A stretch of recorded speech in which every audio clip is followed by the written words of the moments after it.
성도님들 반갑습니다.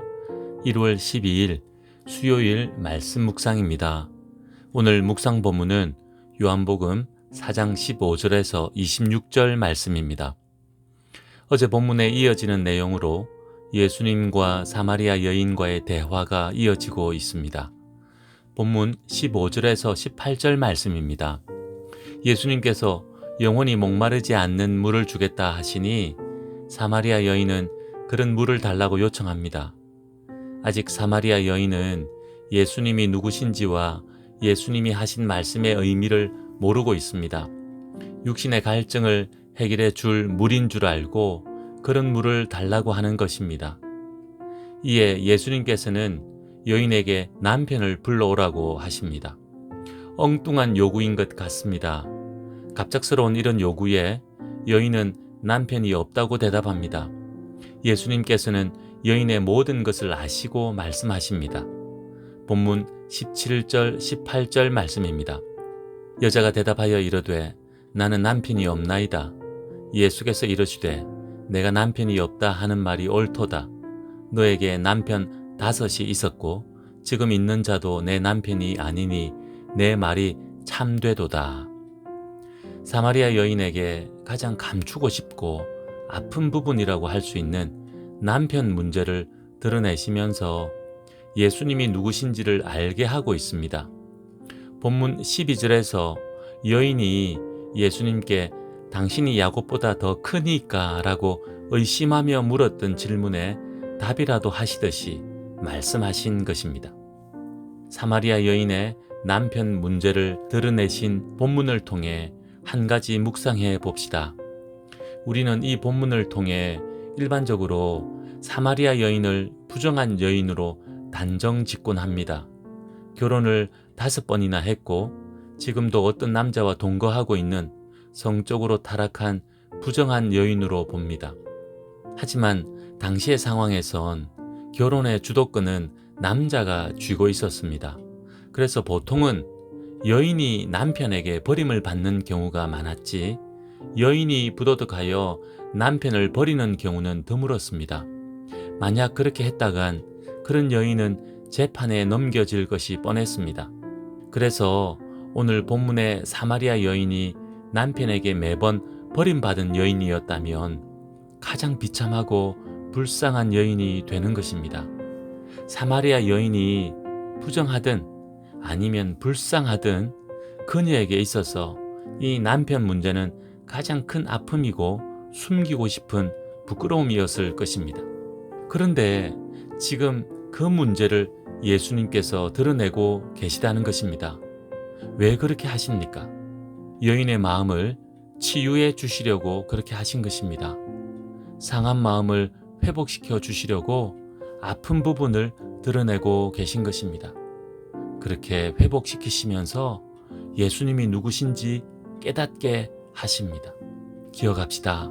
예수님은 우리를 치유하시고 회복시키시는 분이십니다. 그런데 치유와 회복을 위해선 예수님께 우리의 아픔을, 우리의 부끄러움을 드러내야 한다는 것입니다. 감추고 숨겨서는 안 됩니다. 물론 우리가 감추고 숨긴다고 예수님께서 모르시는 것은 아니지만 말입니다. 예수님께 우리 자신의 가장 연약한 약점이라고 할 수 있는 것들을 고백하며 나아갈 때 우리를 정죄하시는 것이 아니라 용서하시고 위로하시고 회복시켜 주셔서 하나님의 자녀로 다시 세워주실 것입니다. 그 은혜를 누리는 우리 성도님들 되시기 바랍니다. 계속해서 본문 19절에서 26절 말씀입니다. 자신에 대해 모든 것을 알고 계신 예수님께 사마리아 여인은 선지자라고 부릅니다. 그러면서 대화의 주제를 껄끄러운 남편 문제에서 예배 문제로 돌리고 있습니다. 사마리아인들은 포로기 이후부터 그리심산에서 자신들의 성전을 짓고 예배를 드렸습니다.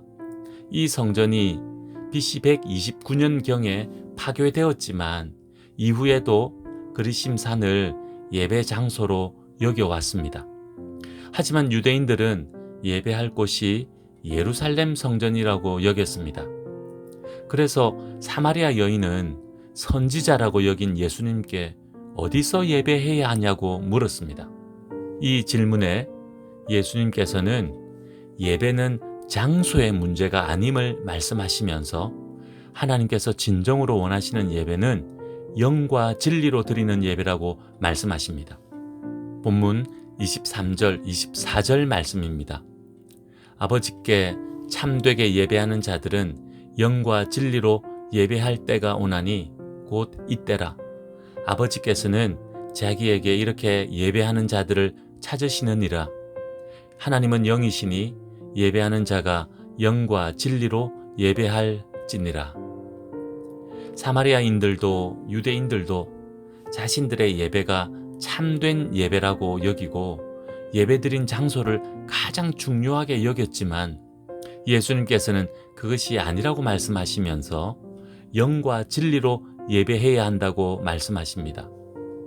영과 진리로 예배한다고 할 때 영은 성령님을 의미합니다. 영으로 예배하는 것은 성령님의 감동에 따라 드리는 예배를 의미합니다. 진리는 하나님의 말씀을 의미합니다. 진리로 예배하는 것은 말씀의 가르침 따라 드리는 예배를 의미합니다. 그래서 영과 진리로 드리는 예배는 형식에 치우친 예배도 아니고 인간의 감정만 가득한 예배도 아닌 하나님 말씀이 가르친 대로 성령님의 인도하심을 받아 드리는 예배라는 것입니다.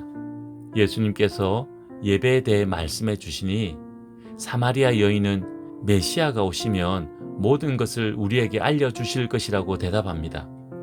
이에 예수님께서는 자신이 메시아라고 말씀하십니다.